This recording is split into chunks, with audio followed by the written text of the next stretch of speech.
Happy, happy Monday, happy, happy Monday, happy. It's Motivation Monday. Hashtag Motivation Monday. Hope you guys had a great 4th of July weekend. It was so fun and relaxing. For us, we had a great time. Olivia taught a bunch of classes. We had a wedding I sang at and also participated in. I was a groomsman. It's been a few years since I've been a groomsman. We just had a great weekend. We had some treats, did all those fun things. Today was a good day to kind of get back in the swing of things. The workout was actually extra hard because of those treats, I believe. But that's alright. We planned for it. We did it. And so, you know, just getting right back on it, right? That's what we're doing today on Motivation Monday. So, we need some motivation for Monday, right? Well, I read this book this past week called The Power of Habit. Here's the cover. Charles Duhigg. Yeah, I had heard a lot about this book. It was a New York Times bestseller. He's actually a New York Times reporter. And I just really, really enjoyed it. On the way back from LA, I read about half of it and then finished it up last night.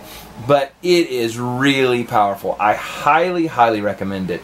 Especially, there's lots of talk about weight loss and exercise, but also all the other things. You know, I think the basic gist of it is that our minds and our bodies crave habit.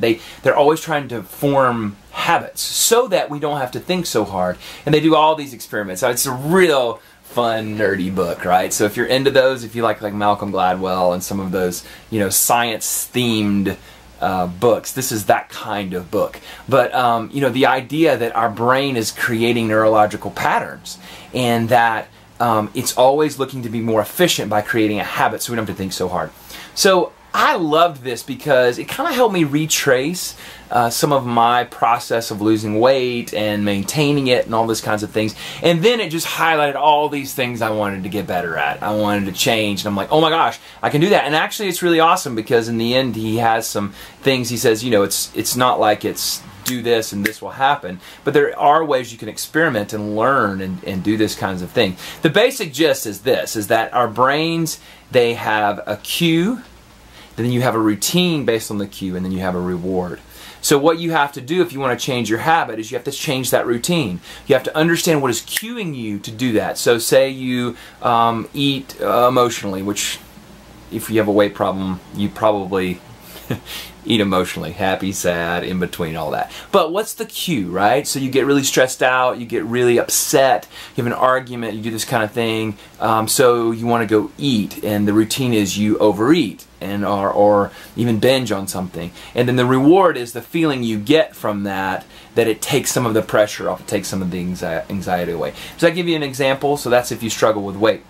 But it can go down to the smallest things. He even uses an example from when he was writing the book, that every afternoon he craved a cookie. And so he would go down to the cafeteria, he would get a chocolate chip cookie, and he would talk to some people, and then he would come back to his desk. And he gained like 7 or 8 pounds. Obviously not in the same league as some of us, but at the same time he was really trying to figure that out, and so he was doing all this research. And so what he did was he nailed it down. He drilled down to what was it? Was he bored? Was that the reason? And so there were all these experiments, and it was really, really cool. So I don't want to give you the whole book because obviously I couldn't do that in our short Motivation Monday. But I just want to highly recommend it because so much of eating and exercising and everything we do on a daily basis is habit. And so you can change habits. There's a great theme of this book and message of this book is that they're not our destiny, is what he says. Oh, that's so great. Our habits that we have, no matter what they are, they're not our destiny. We can change them, but we can't just stop doing something. We need to replace it with something better. And this is so great. I mean, you know, you even read in Scripture and all these things. You've got to replace something bad with something good, or else the bad will just come back and be worse than ever. So, but one thing I wanted to highlight for us today on Motivation Monday, I wanted to bring this to the forefront, is he has this idea of a keystone habit. That, you know, oftentimes we say, oh, I'm going to get healthy, I'm going to lose weight, I'm going to get in shape, I'm going to do this, I'm going to do that. And so we try to change everything on Monday. On Monday, I went to the grocery store, I cleaned out my cabinets, I got a new gym membership, I did this, I did that. And you know, a lot of times by Monday night or Tuesday, we're back to our old habits. Because we try to change so much at one time. It's almost like by trying to change everything, we change nothing. But what he talks about, and you can read the book and it'll give you lots of detail and scientific backup and all these kind of examples, but this idea of changing one habit that has repercussions across all your habits. Okay? And so it's kind of hard to have the foresight to see exactly what the most effective habit is. But I'm saying today that's not even that important. It's choosing one thing that you can change, right? So if you have an unhealthy breakfast, say you eat, like a cheese Danish for breakfast every day. I don't know, I just picked that out of the air. And you still don't eat that healthy the rest of the day, but what if today or tomorrow you decided that you were going to eat something more healthy? Okay, you were just breakfast. I'm just going to tackle breakfast, and so I'm going to eat something more healthy. I'm going to maybe have a 3-egg omelet or an egg white, even better, and I'm going to have a side of fruit. And so this week, all you're going to change is that. As a matter of fact, it may even be longer than that. So instead of having the cheese Danish, I'm going to have the egg white omelet and a side of fruit. I would almost guarantee you that's going to have ripple effects. So when you get to lunch, maybe it'll take a few days, maybe a couple weeks, you're going to want to eat something healthier. On to dinner, on to your snacks. But choose the one thing, and that's what he calls in the book a keystone habit. What is something you can change that will have ripple effects to the rest of your life? He uses some awesome examples. He uses a company that decided to change things, but the CEO just focused on safety.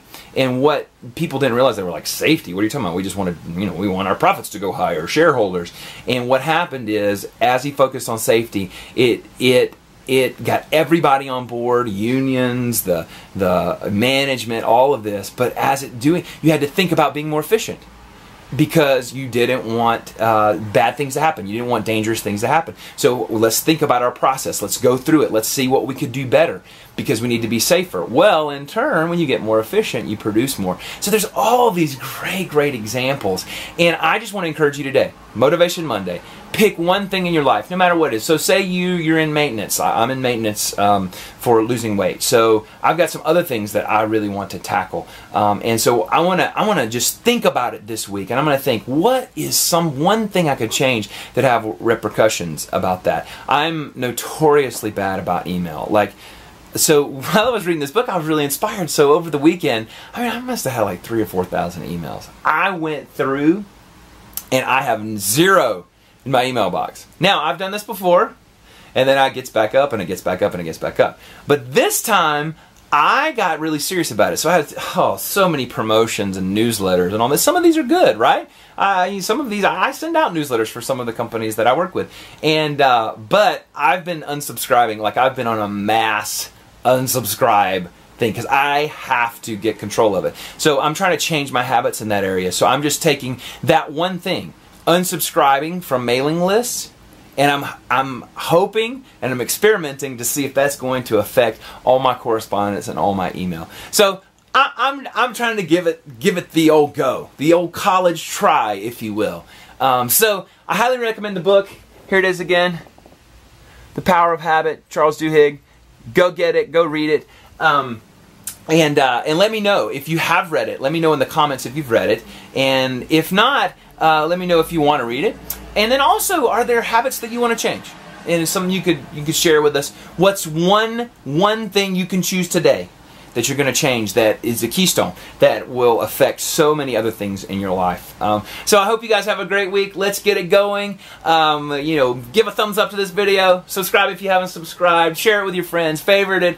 All that fun stuff. And we'll see you on Wednesday for Workout Wednesday. Bye, guys.